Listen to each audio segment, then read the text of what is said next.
Welcome back to Salem News Channel. Israeli Prime Minister Bibi Netanyahu met President Donald Trump at the White House today. Before the meeting with Netanyahu, Trump took to Truth Social and called for patience on tariffs.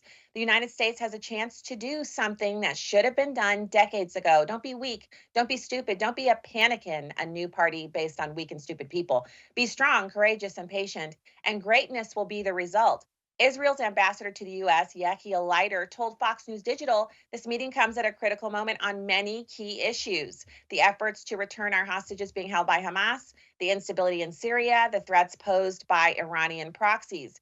And I have to tell you that anything that is worth doing takes time and might be costly. It might be painful, but at the end, you forget the pain and you get to revel in the success. I think President Trump has the right attitude here. Joining me now to discuss is retired Army captain and author of The Spirit of a True Patriot, the inspiring story of retired Captain Douglas J. Ernest. Douglas J. Ernest, welcome back to the show. Hi, Stacy. It's a pleasure to be back with you again. I'm glad you're here because, wow, I can't imagine anybody better than yourself to articulate how we should be looking at the pain in the markets right now. I see people screaming like they've had their binky taken away, but this is to be expected when we're reorienting trade. Absolutely. I had written a long article yesterday. It took me pretty much my entire day to make an explanation of what's going on. You have a pullback in the markets because of the correction, and the market is an anticipatory marketplace that tells you what they think is going to happen in 6 months, but it doesn't always mean that that's going to happen. It's expecting that there's going to be some turbulence in the economy from the tariffs, but the tariffs just went into the effect over the weekend, and we haven't even started the negotiation process with these other countries that have been taking advantage of us for years and years, and all those abroad. Another thing that was extremely encouraging, I was up late last night writing, and I looked online. I saw the futures were down 1,500, and I thought more and more turbulence, more downturn. But all of a sudden, the market popped back, and we're almost to break even for the day. So it seems like a bottom has finally been hit, and people can rest assured that Donald Trump is at work today trying to figure out a way to make things amicable for not only the countries we do business with, but put what we call the stratified gambit in place. We need to find the players that are going to play on a level playing field with us. We're going to decide who those players are in this tariff game. And then we're going to make decisions that are good for our country instead of good for our adversaries and those that have taken advantage of us for decades upon decades. So I love your research-based approach to this, Douglas, and I was wondering if you could help us kind of unpack there's a lot of discussion and some explanations that are coming about, which I think are actually fantastic. Secretary Brooke Rollins was talking about the fact that some countries don't, they actually make up science to justify not taking our meat, our pork, our beef.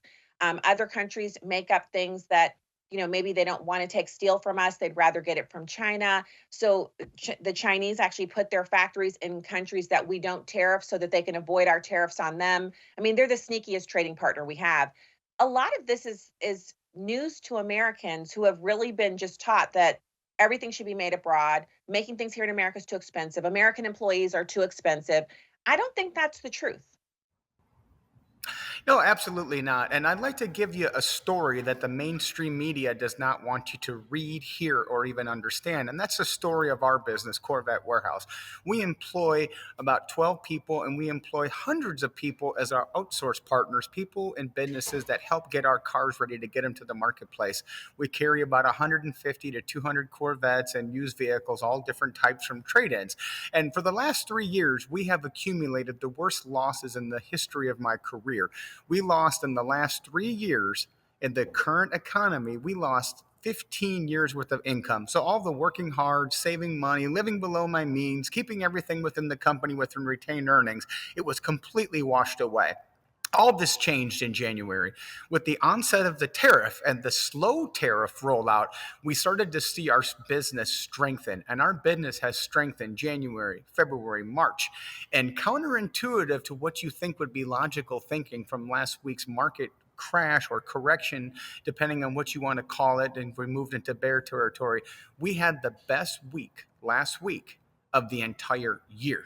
Now, that is counterintuitive, but we're selling an American product that's been in existence for 80 years. It's the longest American running sports car, and we sell 95% of our inventory is American made. So it's a success story that you're not getting from the mainstream media. And I'm getting the same feedback from my business partners in this industry that are saying, yeah, we're doing great with American cars, but yeah, the import cars are extremely soft.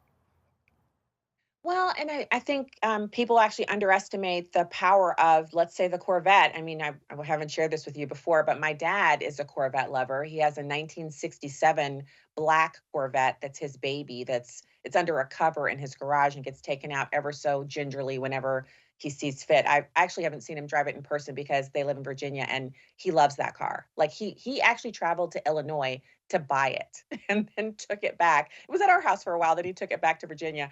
So, I mean, when you talk about the love Americans have for American made vehicles, it's something that is both impressive, but also it's a little sad because foreigners don't have that same love for American made vehicles because they're not allowed to buy them.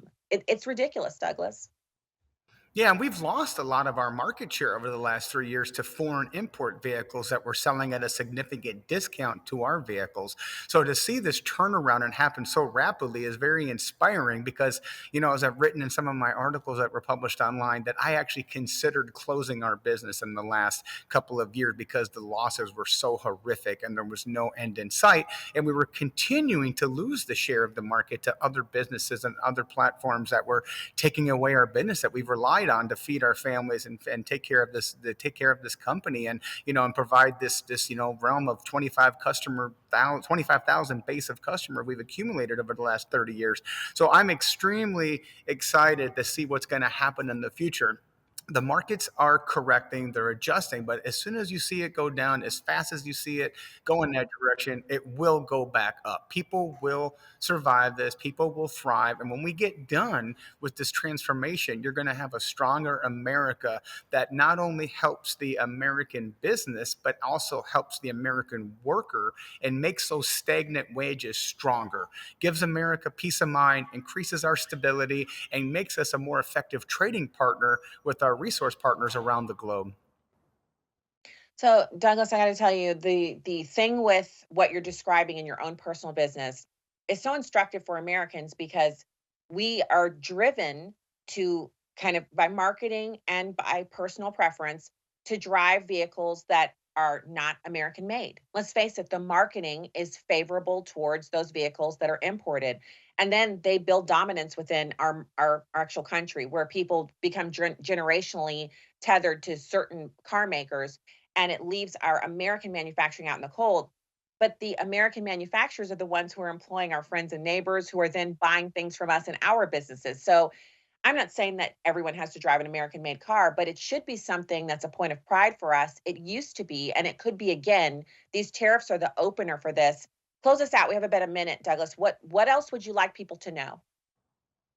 What I'd like to reach out to the viewers out there is let them know that this is based on scholarly research. It's not just something that they pull out of a magic trick hat.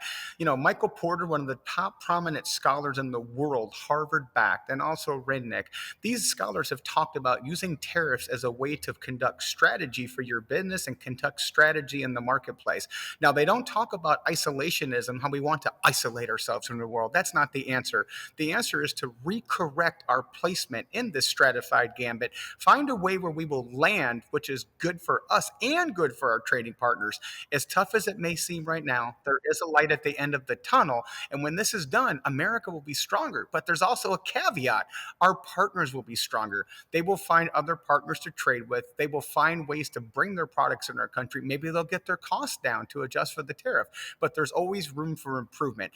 We could not sustain this level of deficit and outsourced trading partners that we've had for the last 20 years. We have to make changes or our country will not survive. But if we can hold through and make these changes, our country will be strong and the American people will be very grateful that the Trump administration held tight and made these changes for us. I love it. You have so much detail to your work, Douglas J. Ernest, retired Army captain and author. Thanks for coming on. My pleasure, Stacey. I'll see you out there in the field. Thank you so much. See you soon. As the stock and bond markets continue to react, the Liberation Day tariff announcements, we will go deeper into the trade circumstances that prompted the decision after this.